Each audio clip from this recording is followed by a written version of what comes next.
Assalamualaikum warahmatullahi wabarakatuh. Perkenalkan, nama saya Azmi Fitriansyah.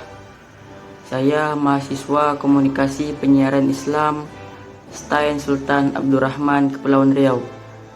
Di sini saya membuat video untuk memenuhi ujian akhir semester Bahasa Indonesia.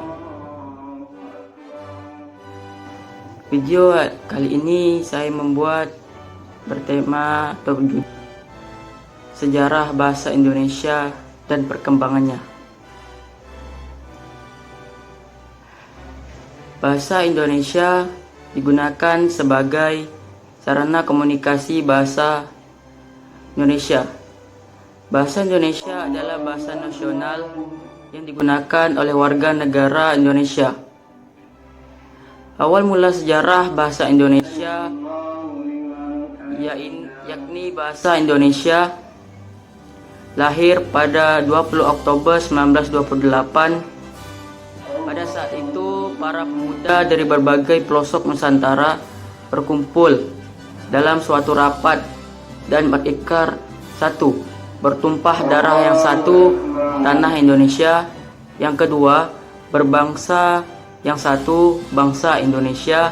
Yang ketiga, menjunjung bahasa persatuan, yaitu bahasa Indonesia. Ikrar para pemuda ini dikenal dengan nama Sumpah Pemuda. Unsur yang ketiga dalam Sumpah Pemuda merupakan pernyataan tekad bahwa bahasa Indonesia merupakan bahasa persatuan bangsa Indonesia. Lalu dari mana bahasa Indonesia berasal?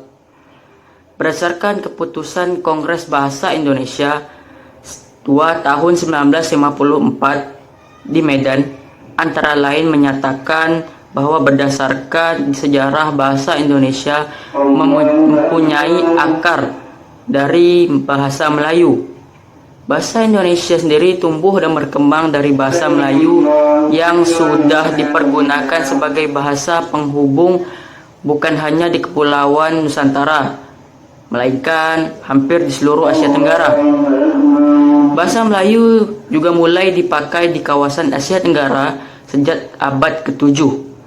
Hal ini dibuktikan dengan ditemukannya prasasti di kedudukan Bukit Berangka tahun 683 Masehi di Palembang, Talang Tuo Berangka tahun 684 Masehi, Palembang, Kota Kapur. Bahasa Melayu dipakai sebagai bahasa kebudayaan, yaitu bahasa baku pelajaran agama Buddha. Bahasa Melayu juga dipakai sebagai bahasa penghubung antara suku di Nusantara dan sebagai bahasa perdagangan, baik di pedagang antar suku di Nusantara maupun para pedagang yang datang dari luar Nusantara. Informasi ini dari seorang ahli sejarawan Cina, Ai Taixing, yang belajar agama Buddha di Sriwijaya.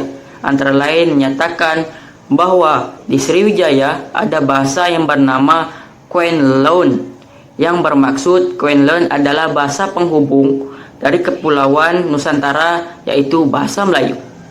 Perkembangan dan pertumbuhan bahasa Melayu tampak makin jelas dari peninggalan kerajaan Islam, baik yang berupa batu bertulis seperti perhubungan antar pulau, antar suku, antar pedagang, antar bangsa, antar kerajaan, karena bahasa Melayu tidak mengenal tingkat tutur. Bahasa Melayu dipakai di mana? Di wilayah Nusantara, serta makin berkembang dan bertambah kukuh keberadaannya. Bahasa Melayu yang dipakai di daerah di wilayah Nusantara dalam pertumbuhannya dipengaruhi oleh corak budaya daerah. Bahasa terutama dari bahasa Sanskerta, bahasa Persia, bahasa Arab, dan bahasa Melayu pun dalam perkembangannya muncul dalam berbagai variasi dan dialek. Perkembangan bahasa Melayu di wilayah Nusantara memengaruhi dan mendorong tumbuhnya rasa proklamasi kemerdekaan Republik Indonesia 17 Agustus 1945. Telah mengukuhkan kedudukan dan fungsi bahasa Indonesia secara konstitusional sebagai bahasa sebagai bahasa negara. Bahasa Indonesia pun dipakai oleh berbagai lapisan masyarakat Indonesia, baik di tingkat pusat maupun daerah. Meskipun bahasa daerah masing-masing dipakai, namun untuk mempersatukan bangsa masyarakat Indonesia antar suku menggunakan bahasa Indonesia untuk percakapan sehari-hari. Sekian materi yang dapat saya sampaikan. Bila ada salah kata, saya mohon maaf. Saya tutup dengan wabillahi taufik wal hidayah. Wassalamualaikum warahmatullahi wabarakatuh.